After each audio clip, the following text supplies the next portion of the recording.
Single के साथ अनुज, good morning. Cabinet formation काफ़ी सरप्राइजिंग, बाजार भी थोड़ा आज मूड पॉजिटिव है और आपने रिदम देसाई के साथ भी बातचीत की, हमने देखा।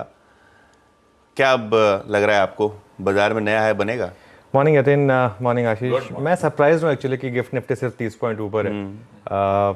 मैं तो 100-125 पॉइंट का गैप अप एक्सपेक्ट कर रहा था। देखिए, एक चीज़ जो कल हुई, अब बहुत लोग कह रहे हैं कि शायद एक फाइनेंस मिनिस्ट्री को लेके थोड़ा सा मार्केट ने एक ये था कि शायद अमित शाह होंगे। खैर, मुझे उस पर कभी यकीन था नहीं, ठीक है।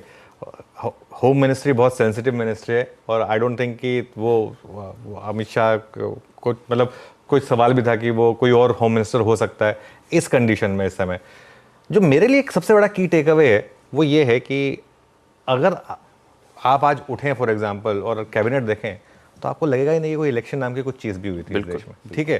तो मोदी 3.0 जो है वो एक्चुअली मोदी 2.0 का एक्सटेंशन है। ये सबसे बड़ा पॉजिटिव है।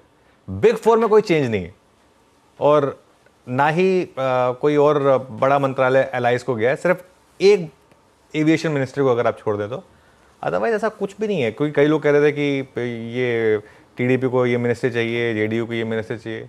मुझे तो ऐसा कुछ देख के लगा नहीं। अच्छा, उस दिन जब वो एनडीए की जो बैठक हो रही थी उसमें भी क्लियरली निकल कर आ रहा था कि सारे के सारे एलाइज जो हैं फुल्ली बिहाइंड प्राइम मिनिस्टर। तो ये एक तरीके से, हाँ, एक सेटबैक ज़रूर था कि उतनी सीटें नहीं आई बीजेपी की खुद की, वो मार्केट ने उसको रिफ्लेक्ट किया, लेकिन बैक टू स्क्वायर वन। आज मुझे लग रहा है मार्केट अब इलेक्शन और इलेक्शन से रिलेटेड जितनी भी चीज़ें उसको आज अब फुल्ली पचा लेगा। अब कुछ बचा नहीं है। इलेक्शन से रिलेटेड जो मूव्स होंगे, back to square one, back to normal. यहाँ से मुझे लग रहा है कि वो जो PSUs जहाँ पर एक उस दिन बड़ी डिक्लाइन आई थी, जहाँ अभी भी थोड़ा बहुत स्कोप बाकी है, वैल्यूएशन ठीक ठाक है। जैसे एग्रीकल्चर स्टॉक आपकी भी टीम में थे 2-3 ऐसे स्टॉक, रेलवे, कुछ पावर स्टॉक्स जहाँ पर वैल्यूएशन कम्फर्ट है, डिविडेंड यील्ड है, oil and gas, ONGC, GAIL type के स्टॉक, मुझे लग रहा है वहाँ पर रैली रिज्यूम होगी। अब वहाँ पर रैली रिज्यूम होगी। बीच बीच में करेक्शन आती रहेंगे मार्केट में जैसा हमने देखे हैं, लेकिन पावर, रेलवे, ऑयल, PSUs, इन तरीके के स्टॉक्स पर फोकस करें। उन PSUs पर फोकस करें जहाँ वैल्यूएशंस थोड़े सस्ते हैं रिलेटिवली। और एक चीज़, कल मैंने एक इंटरव्यू किया था रिदम देसाई का, हमने उसका कुछ आपको अंश प्ले किया था।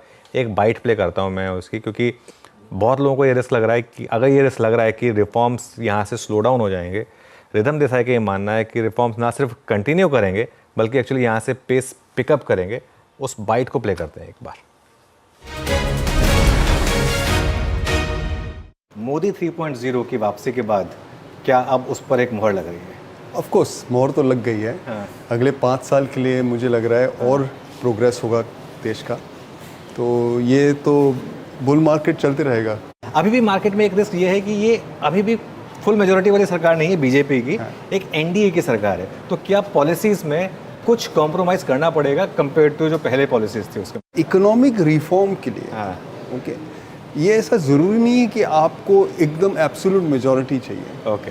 तो मुझे कोई बाधा नहीं दिख रही है। हाँ। एक पहली बात मेरे कहने की है, मैं पॉलिटिकल एक्सपर्ट नहीं हूँ, लेकिन ये सरकार 5 साल चलेगी। ओके। दूसरा मेरा ये कहना है कि जो सुधार हो रहा है इकोनॉमी में वो चलते रहेगा और गति यहाँ से बढ़ेगी, घटेगी नहीं। ओके। तो इसमें बाजार को पॉजिटिव सरप्राइज मिलने वाला है।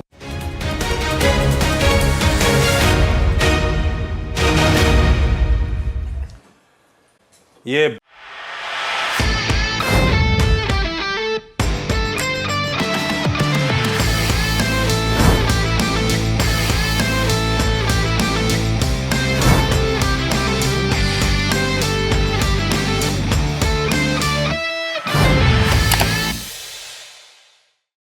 बता दें कि मनी कंट्रोल पर दिए गए विचार एक्सपर्ट्स के अपने निजी विचार होते हैं। वेबसाइट या मैनेजमेंट इसके लिए उत्तरदायी नहीं है। यूजर्स को मनी कंट्रोल की सलाह है कि कोई भी निवेश निर्णय लेने से पहले सर्टिफाइड एक्सपर्ट की सलाह लें।